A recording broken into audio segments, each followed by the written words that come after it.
usted quiere alzar la voz y representarnos en oración, amén. Bienvenido. Gracias, Señor. Gracias.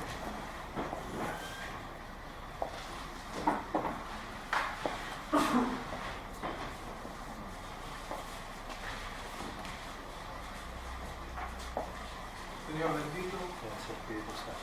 Dios Todopoderoso, en esta hora, Señor, vamos delante de ti en el nombre de Jesucristo, nuestro amado Salvador.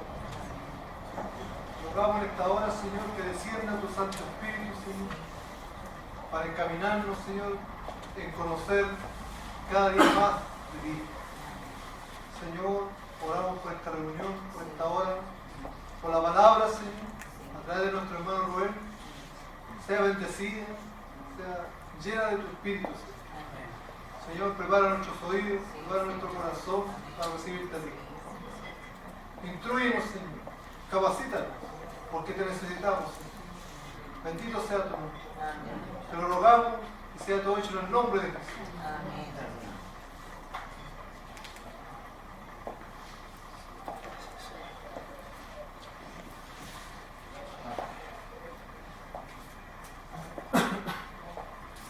Hagamos un pequeño repaso de la clase anterior, por amor a los que no vieron y que veo que están hoy día, entonces nos ponemos todo al día de alguna manera. Dijimos que la clase pasada, que más o menos el 90% de la escritura nos hablan de cómo Dios se nos reveló, o cómo Dios se manifestó al hombre desde el momento de la creación para acá. Génesis 1.1 comienza con el momento de la creación. En el principio creó Dios los cielos y la tierra. No parte con la eternidad pasada, sino parte con el momento de la creación. Lo mismo el Evangelio de Juan, dice Juan, en el principio era el verbo. Ahora para referirse al verbo, allá en Génesis para referirse a Dios, que sabemos que es el Padre. Pero acá Juan es para referirse al verbo, pero en ambos casos parte desde el principio. Esa palabra, el principio, es el origen de todas las cosas, del tiempo, del espacio, de todo lo creado. No se refiere en la escritura, en la mayoría, casi en su totalidad, no se refiere a lo que ocurrió en la eternidad pasada, sino que parte de ahí para acá.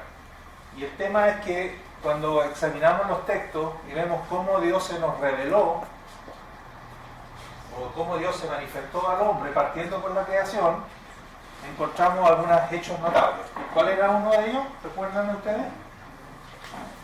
O quizás el principal, que está en 1 Corintios 8.6, ese es un texto que debieran manejar, 1 Corintios 8.6, aunque después lo confirmamos con otros textos más, como Juan 17, como 1 Timoteo, en fin. Pero, ¿cuál era el hecho fundamental de que cuando Dios se nos manifiesta, o cuando Dios se manifiesta al hombre a partir de la creación, qué pasa con el Padre, el Hijo y el Espíritu Santo?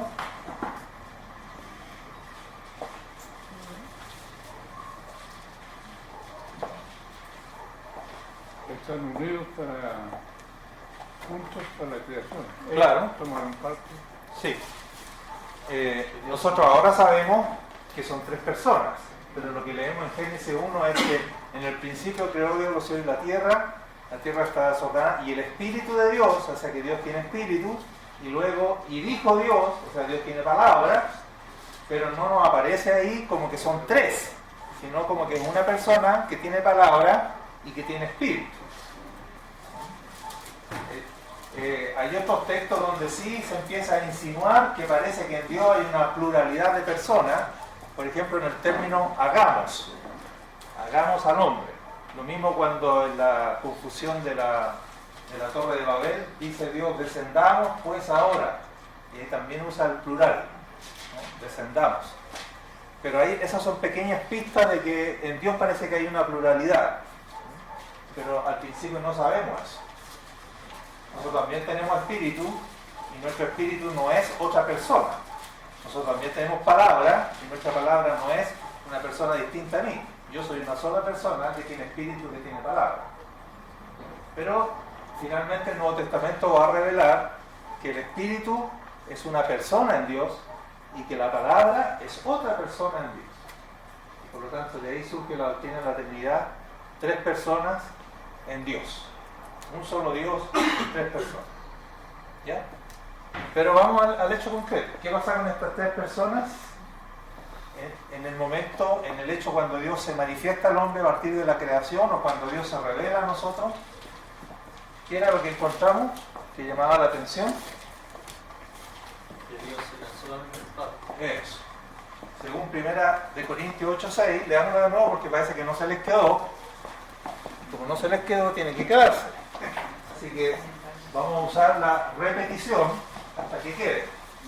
Que Pablo dice algo que desconcierta.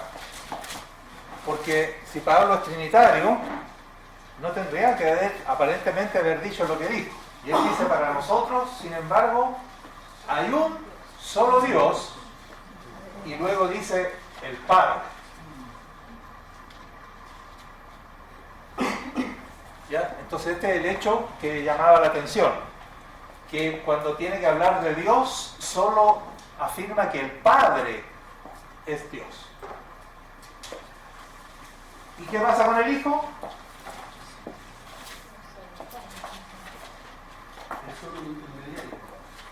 Pero ahí en ese texto de 1 Corintios 8:6, ¿qué pasa con el Hijo?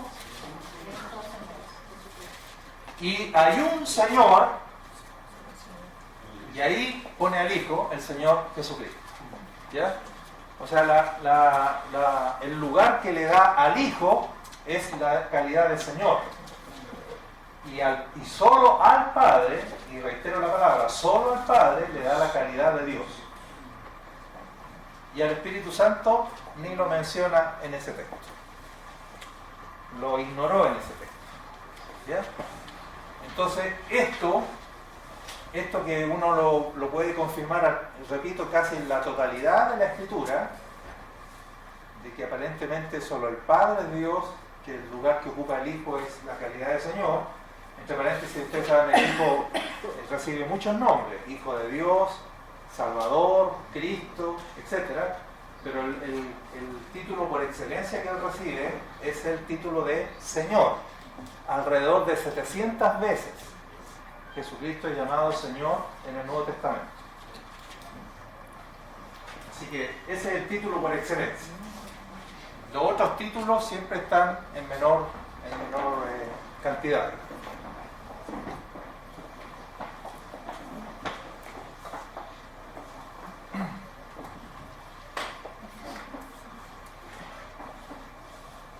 ¿Y cuál es la explicación entonces? ¿Cuál es la explicación que damos a esto? A esta forma de nombrar a las tres personas de la Trinidad, en circunstancias que nosotros sabemos que Jesucristo también es Dios y también suponemos que el Espíritu Santo también es Dios. ¿Por qué entonces Pablo llama a Dios solo al Padre? Pues nosotros podríamos haberle preguntado a Pablo y él le ha dicho, ¿y qué pasa con Jesucristo? ¿Acaso él no es también Dios? ¿Y por qué no mencionaste el Espíritu Santo? ¿Acaso él también no es Dios y es persona? ¿Cuál es la explicación que tenemos que dar ahí? Dijimos que para entender bien necesitábamos distinguir ahí dos cosas. ¿Cuáles son las dos cosas que hay que saber separar?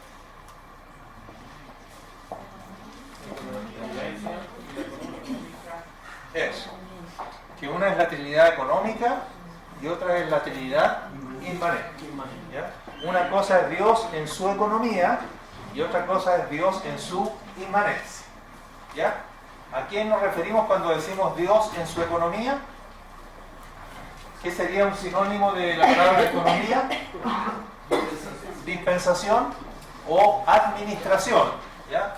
¿Y a quién nos estamos refiriendo? Una cosa es cuando Dios está llevando a cabo su plan. Una cosa es cuando Dios está manifestándose al hombre para efectuar ya sea la salvación, la creación, la redención o su propósito eterno. ¿Ya? Cuando vemos a Dios en acción, esa es la economía de Dios. ¿Y a qué nos referimos con la inmanencia de Dios? Porque Dios es así mismo. Es, muy bien. Llamamos entonces a Dios en su inmanencia. No es Dios actuando, no es Dios manifestándose o revelando, sino lo que es Dios en sí mismo, o sea, lo que es Dios en esencia, o lo que es Dios en naturaleza. Y ahí entonces estamos hablando de la eternidad pasada, presente y futuro. Pero Dios en su economía es desde la creación para acá. Allí partió la economía de Dios. Y esa economía de Dios va a terminar. Como citó por ahí el hermano José Alegría la clase pasada, dijo, cuando el Hijo le entregue el reino al Dios y Padre, y entonces Dios vuelva a ser el todo y en todos, entonces ahí habrá terminado la economía de Dios, y vamos a decir así, Dios volverá a ser en sí mismo, en esencia, lo que siempre ha sido. Ahí finalizará la economía de Dios. Entonces, lo que vemos en la Escritura, cuando vemos a Dios en su economía manifestándose, la Trinidad no es posible sostenerla, porque ya vimos el texto que solo el Padre, en la Trinidad económica, solo el Padre es Dios. Jesucristo es Señor, pero no se afirma que es Dios. Y del Espíritu Santo no sabemos, en la economía de Dios, no sabemos si es persona, no sabemos si es Dios, no sabemos si se le puede adorar, no sabemos si se puede tener comunión con Él, no sabemos si se le puede orar. En la economía de Dios, el Espíritu Santo, el que aparece, la Escritura guarda silencio respecto al Espíritu Santo y Él aparece completamente como ignorado, ¿no? Como si estuviera tras bambalinas, aparece como oculto. Ese es el escenario cuando estamos hablando de Dios en su economía. El Padre, repito, aparece como el único Dios verdadero, que es el Hijo aparece como Señor, y el Espíritu Santo se sabe muy poco, excepto que está mencionado. ¿Alguna pregunta? Esto estamos repasando la clase pasada. Ahí quedamos. Entonces lo que tenemos que hacer ahora, alcanzamos a la clase pasada a terminar con el hecho de que cuando miramos a Dios ahora en su inmanencia, la Trinidad inmanente, está claro que el Padre es Dios, y también vimos, hay alrededor de 7 a 10 textos donde dice que también el Hijo es Dios. ¿Cuál era el texto clave? Así como 1 Corintios 8:6 es clave para entender a Dios en su economía, también vimos un texto respecto al Hijo, donde se ve claramente al Hijo en su inmanencia. No, 1 Juan 5:20. 1 Juan 5:7 no está en lo original, así que ni lo usemos ese, tenemos ahí guardadito nomás. Pero 1 Juan 5:20, sí. Y ahí, que dice 1 Juan 5:20, dice que Jesucristo es el único Dios verdadero. ¿Y eso había sido dicho solo de quién? ¿De quién había sido dicho anteriormente eso? Del Padre. ¿Quién lo había dicho? ¿Recuerdan? Es Jesucristo mismo, en Juan 17. Cuando Él oró al Padre en Juan 17, el propio Señor Jesucristo, el Hijo, dice del Padre, que te conozcan a ti, el único Dios verdadero. Pero en 1 Juan 5:20, eso mismo que se afirma del Padre, se afirma del Hijo. Y ahí estamos entonces viendo al Hijo en su inmanencia. En su inmanencia, el Hijo es tan Dios como el Padre. Y no es otro Dios, tan Dios como el Padre, sino el mismo Dios que el Padre. No la misma persona, pero sí el mismo Dios. Porque no olviden eso, hay un solo Dios. No podemos decir el Hijo es Dios, el Padre es Dios, por lo tanto hay dos dioses. No, eso no es la Trinidad. El misterio de la Trinidad es que son un solo Dios, aunque hay dos personas. El Padre no es el Hijo no es el Padre, pero uno es tan Dios como el otro.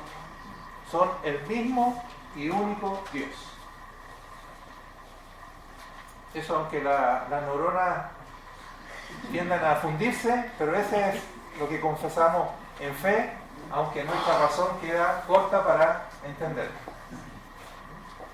En eso tenemos que ser como humildes para decir que este misterio nos sobrepasa. ¿Cómo no si estamos hablando de Dios? Como dije la vez pasada, y causó un poco de risa, nosotros con nuestro cerebro de piojo no podemos pretender entender a Dios a cabalidad. Pero sí dice Hebreos que nosotros por la fe entendemos. Por la fe entendemos. Amén. Entonces la tarea para el día, vamos a echar ya en arenas movedizas, vamos a meternos las patas a los caballos, es, puesto que el Espíritu Santo en la economía de Dios está como oculto, por no usar casi la palabra ignorado, no en cuanto a que no esté mencionado, porque está mencionado muchas veces, pero en cuanto a saber si es Dios, en cuanto a saber si es persona, en cuanto a saber si podemos tener comunión con el Espíritu Santo, si lo podemos adorar o no, en todas esas cosas aparece como oculto, hay muy poca información. Entonces vamos a tratar de dilucidar ahora si podemos afirmar a partir de los textos respecto de la divinidad del Espíritu Santo. O sea, vamos a tratar de meternos si en la inmanencia de Dios el Espíritu Santo es Dios y si es tan Dios como el Padre y como el Hijo. La tarea no es fácil. ¿Por qué no es fácil?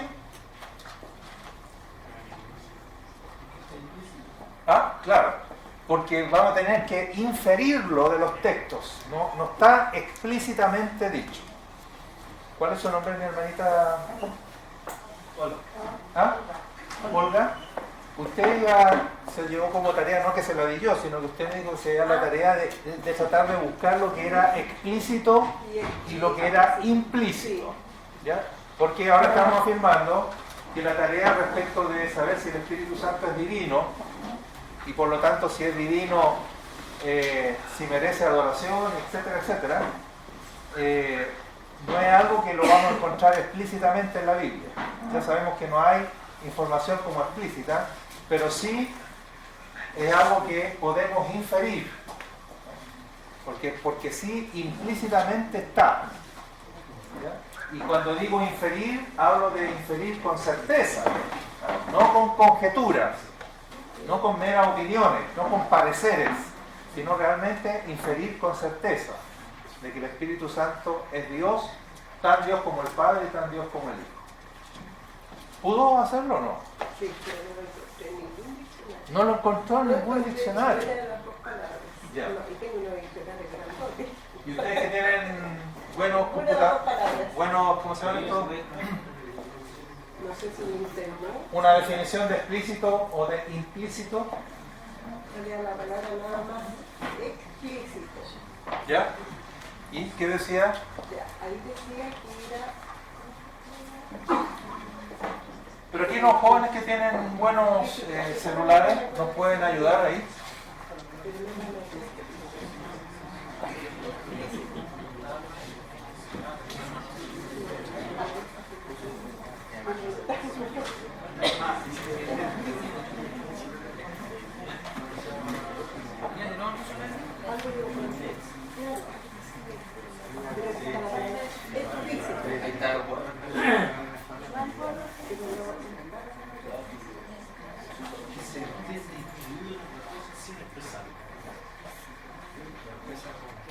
¿Ya? A ver, ¿quién encontró una ahí? ¿Ya? Que se entiende incluido en otra cosa sin expresarlo. Eso es implícito. Ya. Dígalo de nuevo. Eso es implícito. A ver. Implícito, sí. Que se entiende incluido en otra cosa sin expresarlo. Ok. Exactamente. A ver, pongamos un ejemplo. Cuando ustedes dijeron la vez pasada, me citaban como argumentos para demostrar que Jesucristo era Dios. A ver, repasemos uno de los argumentos que me usaron. Entonces que yo les dije, bueno, ahí está implícitamente está afirmando que es Dios, pero no está dicho explícitamente. Ya me voy a acordar de un ejemplo que ustedes mismos daban en la clase pasada. ¿Te acuerdas, Felipe, alguno? Entonces, cuando dice adórele todos los ángeles de Dios. Claro, exacto. El texto de Hebreo, ¿no es cierto? Dice, cuando introduce al primogénito en el mundo, el Padre ordena, adórenle todo. Entonces, ¿cómo es que Dios puede ordenarle a los ángeles a adorar a alguien que no sea Dios?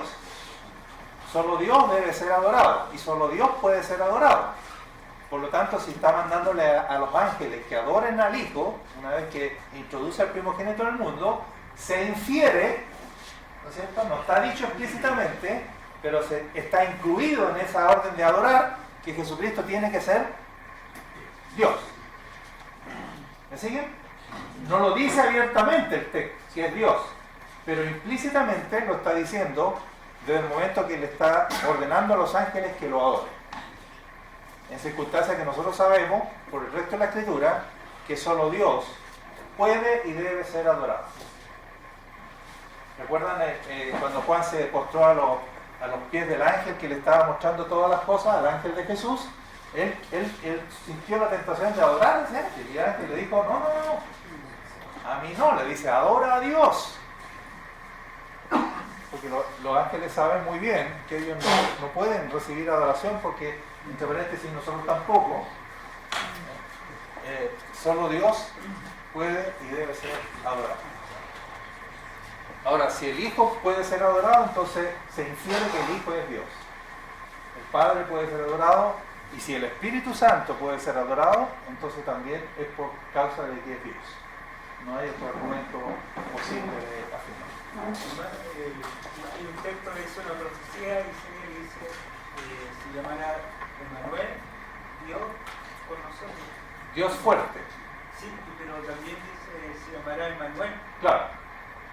Y eso significa Dios con nosotros. Sí, Emmanuel. exactamente. Dios con nosotros. Ese es uno de los textos que vimos la vez pasada, esos 6 o 7 textos que muestran, que dicen explícitamente que Jesucristo es Dios. Ahora, eso vamos a buscar ahora. ¿Hay algo que se diga del Espíritu Santo explícitamente, así como del Padre y del Hijo? Nos gustaría que estuviera. Y a lo mejor hay una pregunta para cuando lleguemos al cielo, decir por qué la Escritura no fue más explícita. ¿Ya? Pero espero en la gracia del Señor, vamos a llegar a la conclusión de que podemos sí inferirlo, que sí está dicho implícitamente. Sí, el texto es de Génesis 1:26. Claro, ahí está implícito. Si Dios dice hagamos, si es Dios el que está hablando, hagamos, entonces quiere decir que hay más de uno. ¿Ya? Ahí está implícita que en Dios hay una pluralidad de personas, pero no está afirmado abiertamente. Pero sí, en el hagamos está implícito de que hay más de una persona en Dios. Ya vimos la clase pasada que no puede ser que el Padre estuviera conversando con los ángeles, sino que ahí está el consejo divino, Padre, Hijo y Espíritu Santo están conversando y acordando hacer al hombre, crear al hombre. Ya, entonces vamos a empezar, vamos a tratar de llegar hasta este punto. ¿Y por dónde vamos a comenzar? Vamos a comenzar primero, ¿cuál será el significado de que el Espíritu Santo sea llamado tercera persona de la Trinidad? ¿No? Vamos a tratar de partir por aquí. ¿Qué significa?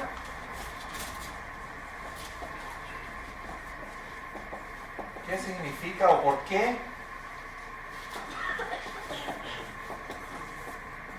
¿Qué significa que el Espíritu Santo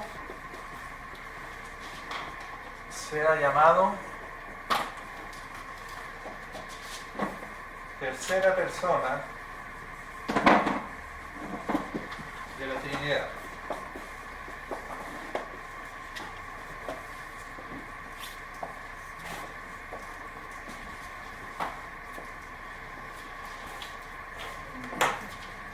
Esto no es que la Biblia lo llame tercera persona, no sale en la Biblia, pero en la teología, y por lo tanto en la enseñanza en general, así como al Hijo lo llamamos segunda persona de la Trinidad, al Espíritu Santo lo llamamos tercera persona de la Trinidad. ¿Por qué es importante despejar esta pregunta a la hora de empezar a abordar a la persona del Espíritu Santo?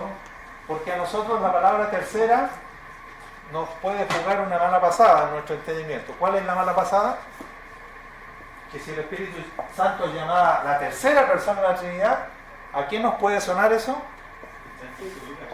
Que está en tercer lugar y que por lo tanto que vale menos que el Hijo y que el Padre, ¿no es cierto? O que es Dios pero que no es tan Dios. El Hijo es más Dios que el Espíritu Santo y el Padre es más Dios que el Hijo. La palabra tercera persona, puesto que hay una segunda y una primera, a nosotros nos puede dar la idea equivocada de que o vale menos, o es tercero en importancia, o es el más chico, o es el menos Dios, en fin. ¿Les pasa algo eso, no? Sí.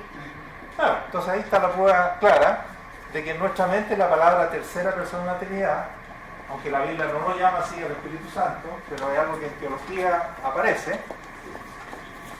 No se nota que viene llegando atrasado, nadie se dio cuenta.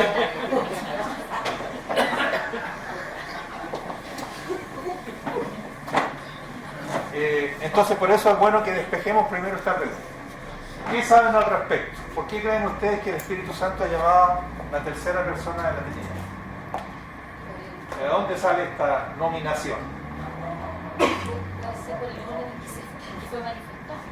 ¿Ya? A ver, ¿qué un poquito más? Que primero se muestra el Padre. ¿Ya? En el Antiguo Testamento, principalmente, se muestra el Padre. En el Nuevo Testamento viene a manifestarse el Hijo. O sea, por lo menos para nosotros. Sí. A pesar de que estaba profetizado, anunciado. Y finalmente el Hijo. ¿Ya? ¿Alguien más tiene otra idea? El bautismo podría ser cuando estoy bautizado y Dios se escucha la voz de Dios y le dice primero este es mi hijo amado en el cual tengo complacencia y viene el Espíritu en forma de paloma y se cosa. Entonces hay lugares ahí, o sea, hay como una posición. Primero indica a Jesús, la Biblia, y después aparece el Espíritu Santo. Ya. Eso es como implícitamente hay como un lugar ahí. Ahora, noten que siempre uno los menciona en este orden: Padre, Hijo y Espíritu Santo. Pero cuando uno revisa los textos trinitarios, que son hartos, 30, 40 textos, los órdenes se intercambian constantemente. O sea, no siempre es mencionado el Padre primero, a veces el Espíritu es mencionado primero, el Padre es mencionado al último, a veces, etc. Así que no es tan, como nosotros lo tenemos grabado en nuestra mente, no es tan así. Hay solo un par de textos donde está ese orden estricto. Por ejemplo, en el bautismo, en la fórmula bautismal, bautícenlos, dice, en el nombre del Padre y del Hijo y del Espíritu Santo. Ahí aparece este orden que conocemos comúnmente. Pero, por ejemplo, la bendición trinitaria de Pablo cuando se despide de los Corintios, su segunda carta, como dice: la gracia de nuestro Señor Jesucristo, parte con el Hijo primero, el amor de Dios y la comunión del Espíritu Santo sea con todos vosotros. Ahí el orden es Hijo, Padre y Espíritu.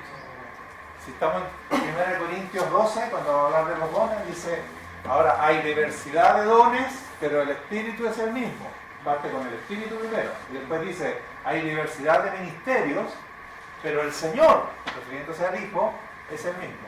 Y hay diversidad de operaciones, pero Dios, refiriéndose al Padre, que hace todas las cosas el mismo. O sea, ahí el orden es Espíritu, Hijo y Padre. Y así, si ustedes juntan los textos, se dan cuenta que no, el orden se intercambia permanentemente. Y al principio decía que cuando la tierra se formó la tierra, el Espíritu de Dios ya estaba en la tierra.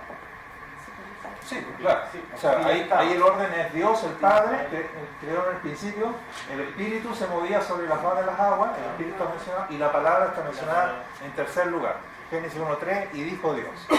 Ahí tenemos Padre, Espíritu, Hijo. El Hijo está manifestado en el Antiguo Testamento como la palabra. Todos los textos donde aparece la palabra de Dios es el Hijo. ¿Cómo lo sabemos? Lo sabemos por el Evangelio de Juan 1:14, que dice: y aquella palabra fue hecha carne. Y nosotros lo conocemos con el nombre de Jesucristo a partir de ahí. Verbo o palabra, no se olviden de eso. La Reina Valera prefirió, en vez de traducir palabra, prefirió traducir verbo, porque verbo tiene en español género masculino. Entonces, para que concuerde con Jesucristo, que es de género masculino, prefirió traducir logos como verbo, pero es palabra. El mismo se puede traducir perfectamente la palabra. En cambio, la palabra es de género femenino, es término. Entonces, por eso, el Evangelio, o la Reina Valera, cuando ve que se está refiriendo a Jesucristo explícitamente, entonces prefiere traducir verbo en vez de palabra, pero es lo mismo. Ya, entonces, vamos a decir así, anoten.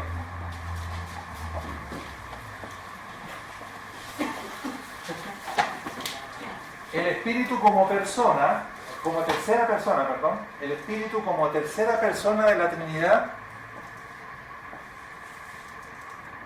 se origina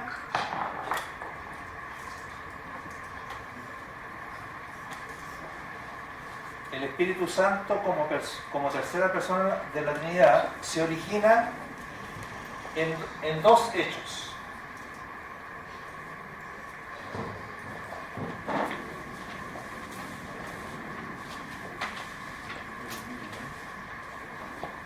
¿Cuál es el primer hecho? Se origina, esto de llamarlo como tercera persona de la Trinidad, el Espíritu Santo, se origina en dos hechos. Primer hecho, el Padre envía al Hijo.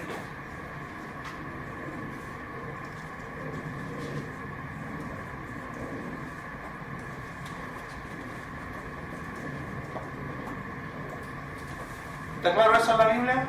Que el Padre envió al Hijo. La vez pasada mencionamos el texto de Juan 17:3, que decía Jesús orando al Padre: esta es la vida eterna, que te conozcan a ti, le dice Jesús al Padre, el único Dios verdadero, y a Jesucristo a quien has enviado. Y eso aparece en el Evangelio de Juan, aparece reiteradas veces ahí. Ustedes pueden llenar con altos textos ahí el hecho de que el Padre envía al Hijo. Pero el segundo hecho es que el Padre y el Hijo envían ¿a quién? Envían al Espíritu Santo.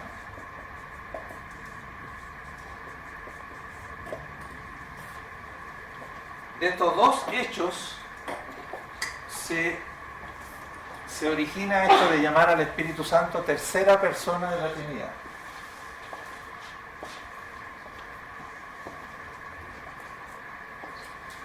Como el Padre es el que envía, el Padre sería la primera persona. De los tres, Él no es enviado por nadie. Él es el que envía al Hijo primeramente.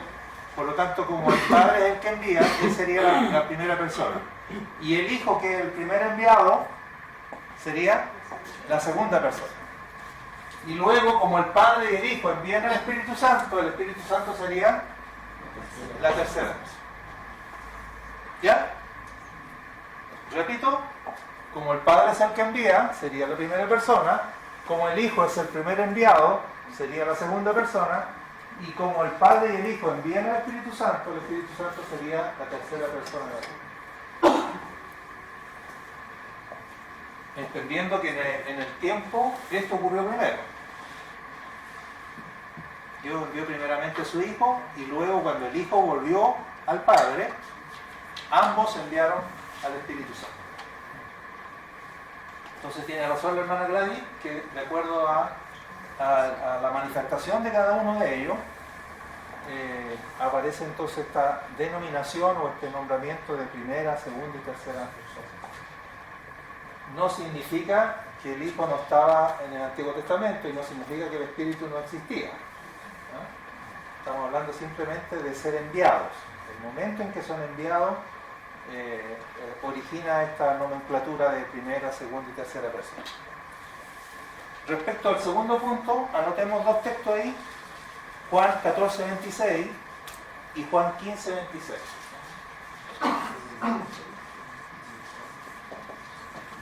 (14:26 y 15:26).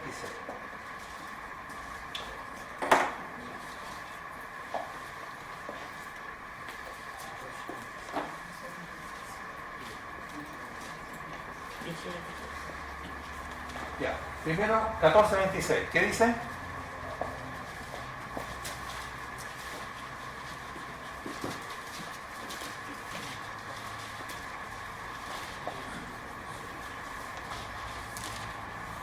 pero el Consolador, el Espíritu Santo, a quien el Padre enviará en mi nombre, Él os enseñará todas las cosas y os recordará todo lo que yo os he dicho. Ya. Atención aquí, según este texto, más el Consolador, ¿a quién está llamando Consolador ahí? La frase que sigue dice, el Espíritu Santo. Está muy explícito el texto para decir que se está refiriendo al Espíritu Santo cuando lo llama Consolador. Dice, a quien el Padre enviará. ¿Ya? El Espíritu Santo fue enviado ¿por quién? Según este texto, por el Padre. En mi nombre. En el nombre de Jesucristo, el Padre fue, según este texto, el que enviará al Espíritu Santo. Ahora el 15:26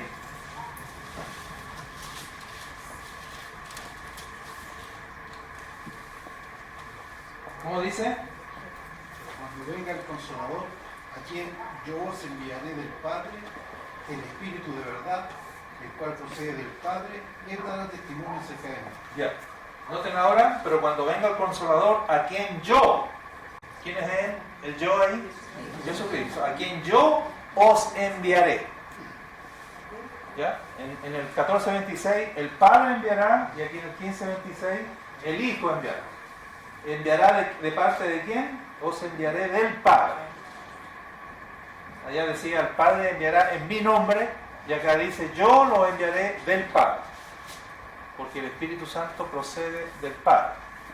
¿Ya? Y el Hijo lo envió de parte del Padre, procedente del Padre. Entonces ahí queda claro de que el Padre y el Hijo envían al Espíritu Santo.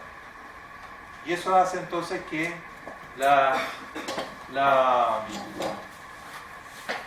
sea denominado el Espíritu Santo como tercera persona de la Trinidad. ¿Estamos claros con eso? ¿Alguna pregunta? ¿Se entiende lo que estamos haciendo? Ya. No, no entendí. ¿Mm? No entendí. ¿No entendió? No. Ya. Muy bien. De estos tres, hay uno que no es enviado. ¿Quién es? El único que no es enviado de los tres que hemos mencionado aquí. ¿Quién es?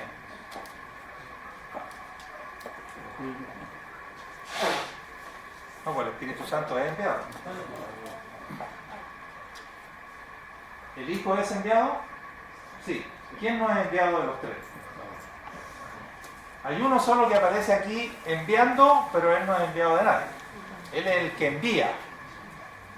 ¿Quién es? El Padre. Entonces, si el que envía es el Padre, Él es la primera persona, a la cual se le llama primera persona. ¿Ya? Y al Hijo, ¿por qué es la segunda persona y no la tercera? Porque el Hijo es la primera persona al cual el Padre envió. Dios, antes de enviar el Espíritu Santo, envió al Hijo primero. ¿Ya? Dios ha enviado, el Padre ha enviado a dos. Al Hijo primero y después al Espíritu Santo. Y ahí está la demás. El que envía, por el hecho de enviar, es el primero. El primer enviado es la segunda persona y el segundo enviado es la tercera persona. Hay otro texto que lo dice claramente, Gálatas.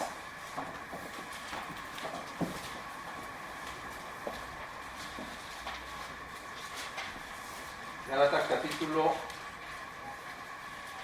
4. Perdón. Gálatas 4, del 4 al 6. También lo podemos agregar aquí. Gálatas 4, versículos 4 al 6.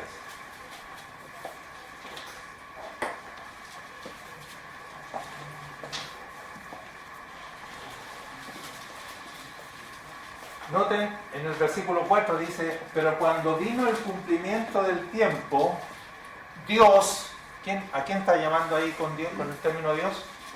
Al Padre. ¿Qué hizo Dios cuando vino el cumplimiento del tiempo? Envió a su Hijo. Ahí está el primer enviado. O sea, cuando llegó el cumplimiento del tiempo, Dios, el Padre, envió a su Hijo. Y ahí dice para qué lo envió. Ahora dice el 6. Y por cuanto sois hijos, Dios, ¿quién es Dios ahí? el Padre, ¿qué hizo además? En segundo lugar, envió, aquí aparece el segundo enviado, en el versículo 4 al que envió es al Hijo, en el versículo 6 al que envió a nuestros corazones. ¿A quién envió? El Espíritu de su Hijo, el cual clama Abba Padre. ¿Ya? Ahí está claramente entonces dicho que el Padre primeramente envió al Hijo y luego envió al Espíritu de su Hijo a morar en nuestros corazones. Y gracias a ese Espíritu nosotros le podemos decir a nuestro Padre también, Abba Padre.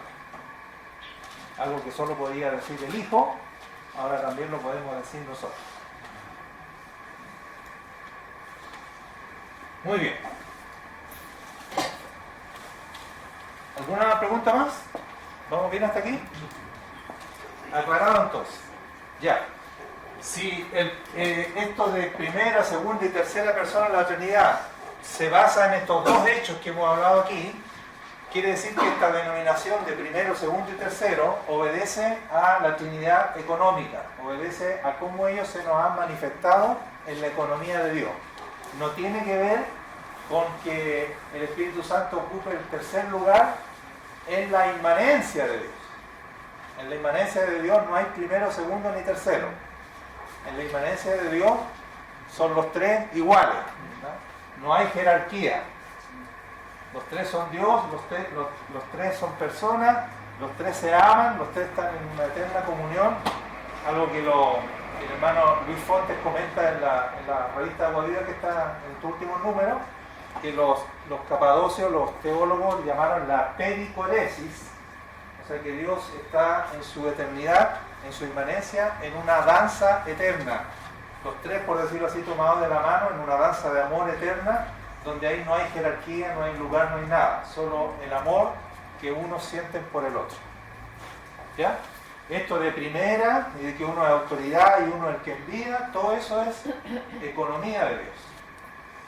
Cómo Dios se ordenó o se organizó, para decirlo con términos humanos, cómo Dios se ordenó y se organizó por causa del plan, por causa de la salvación, por causa de la redención del hombre, por causa del propósito de Dios. ¿Sí? ¿Me siguen? ¿Me dicen amén? Que de repente siento como que estoy hablando en lengua. Y no hay interpretación. Ya. Vamos a hacer el break, así que prefiero que agotemos con preguntas aquí este pedacito. A las 9:30 vamos a parar. Mastiquemos lo que hemos dicho para atrás o algo. O así como el hermano dijo que no había entendido, parece que todavía no, pero ya va a amanecer. Sí, claro. Yo comprendo, hermano. Yo dando vuelta ese tema de ese texto de Gálatas porque si hacemos tan notorio a veces que hablamos del enviado de Dios, el enviado del Hijo, y ahí habla el Espíritu de su Hijo. O sea, aquí no es el Espíritu de Dios, No, aquí dice el Espíritu de su Hijo. claro. Y que ahí está hablando de la filiación. Entonces, para decir que nosotros fuimos hechos hijos. ¿Cómo fuimos hechos hijos? En que Dios hizo morar el mismo Espíritu de su Hijo, lo ha hecho morar en los otros hijos que ahora somos nosotros.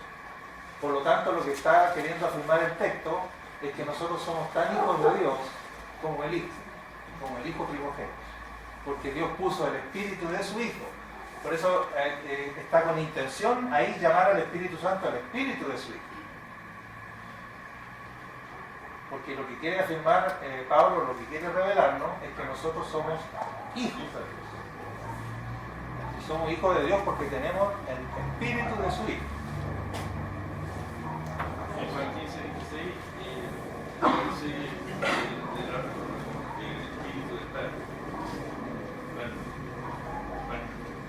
Dice cuando venga el Consolador, aquí te enviaré del Padre, el Espíritu de verdad. Bueno, exacto. También tenemos el Espíritu del Padre. Muy bien. Es el mismo. Son nombres del Espíritu Santo distintos. El Espíritu Santo se llama, el nombre clásico es Espíritu Santo. Más de 60 veces llamado Espíritu Santo. Pero también es llamado Espíritu de Dios, Espíritu de Cristo, Consolador, ayúdenme, Espíritu de verdad.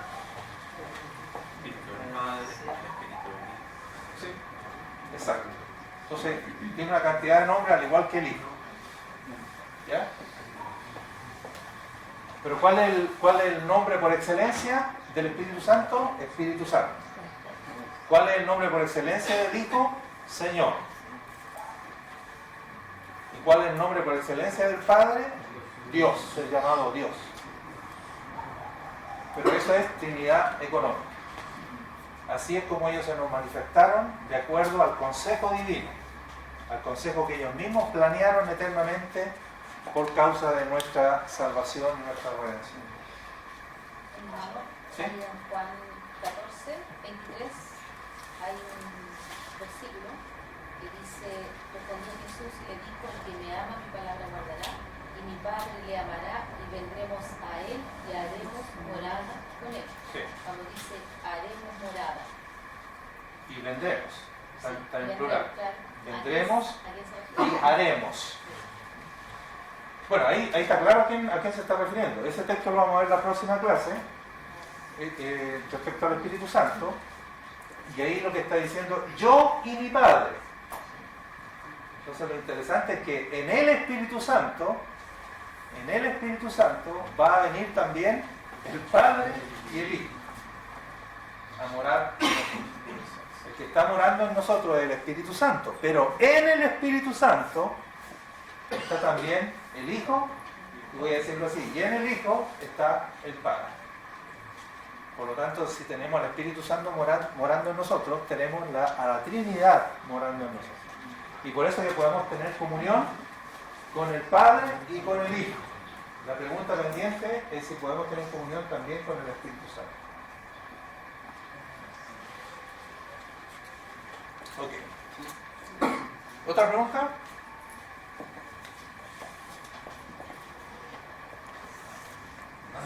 ¿Sí?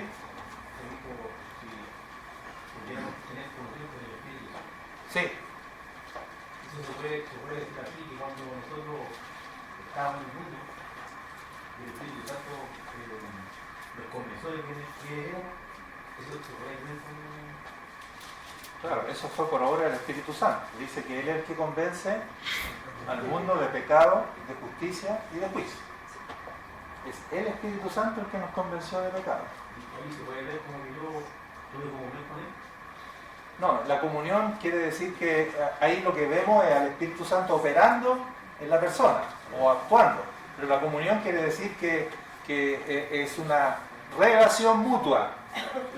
Yo le puedo hablar a Él así como Él me puede hablar a mí. Yo lo puedo amar a Él así como Él me puede amar a mí. Es una relación como de enamorados. Dos personas que están en una relación, en este caso de amor o de íntima comunión. ¿Como la oración? Como la oración, como la conversación, etc. Y yo lo estoy diciendo, no lo estoy afirmando todavía porque queremos ver si escrituralmente es así.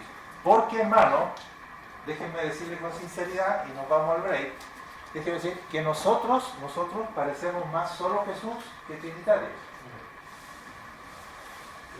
¿No es cierto? Nuestro énfasis en el Hijo es tan grande que en nuestras canciones, en nuestros mensajes, en todo, que el Padre y el Espíritu Santo están casi ignorados o muy poco incluidos. ¿Sí o no? Sí. Por eso digo parecemos, no es que lo somos. Nosotros en teoría somos trinitarios, pero no parecemos trinitarios. No hemos sabido darle el lugar que le corresponde al Padre, ni hemos sabido dar mucho menos al Espíritu Santo. O sea, en esto el que más ha perdido entre nosotros es el Espíritu Santo. ¿Y qué se debe eso? ¿A qué se debe? Que No hemos sido llenos del Espíritu. normalmente a veces en las oraciones partimos orándole al Padre y empezamos a mencionar al Señor. Sí, O sea, es como que se transforma en una confusión exacto. a quién le estamos dirigiendo la oración y a quién le estamos pidiendo, por decirlo así. Sí. Suele ser que no es correcto, sea correcto en una palabra ya más humana, pero es como que se transforma en un desorden. Sí. Eso es. Sí. Muy bien, porque noten ustedes cómo oramos nosotros. Y eso es para que cada uno se examine nomás, no para que anden colando a los demás, pero nosotros partimos dirigiéndonos al Padre, pero inmediatamente empezamos, Señor, Señor. La pregunta es, ¿a quién te estás refiriendo? ¿A quién de los tres te estás refiriendo con el título Señor? Si te estás refiriendo al Padre en tu conciencia está correcto, porque el Padre también es Señor. Pero la pregunta es si cuando te estás refiriendo a Dios como Señor en tu oración, ¿tienes conciencia de que te estás dirigiendo al Padre o te estás dirigiendo a Jesucristo? Eso no está claro, ¿ya? Y repito, y darle el lugar que corresponde al Espíritu Santo en nuestro vocabulario, en nuestra mención. O sea, ¿cuándo podemos mencionar al Espíritu Santo? ¿Cuándo podemos decir, gracias al Espíritu Santo, tal cosa? Ahí estamos más perdidos todavía. Y eso es lo que... Ahora, tú preguntabas por qué este énfasis, o sea, por qué este como aparente sobreénfasis en uno de los tres y no en los tres, es porque nosotros somos cristocéntricos y eso sí que es bíblico, tenemos que ser cristocéntricos, pero no solo Jesús, que es una cosa distinta. Pero el hecho de que la Escritura claramente es cristocéntrica nos ha llevado a nosotros, repito, a aparecer como si fuéramos solo Jesús. Yo creo que hay que corregir eso, porque el lenguaje de la Escritura es trinitario. En un solo versículo, yo digo, tenemos que aprender a hablar y a escribir como escribía Pablo y como escribían los apóstoles. Uno ve que en un solo versículo ellos saben mencionar a los tres, en un solo versículo. Y a cada uno en su debido lugar. En cambio nosotros todos Jesús, ¿no?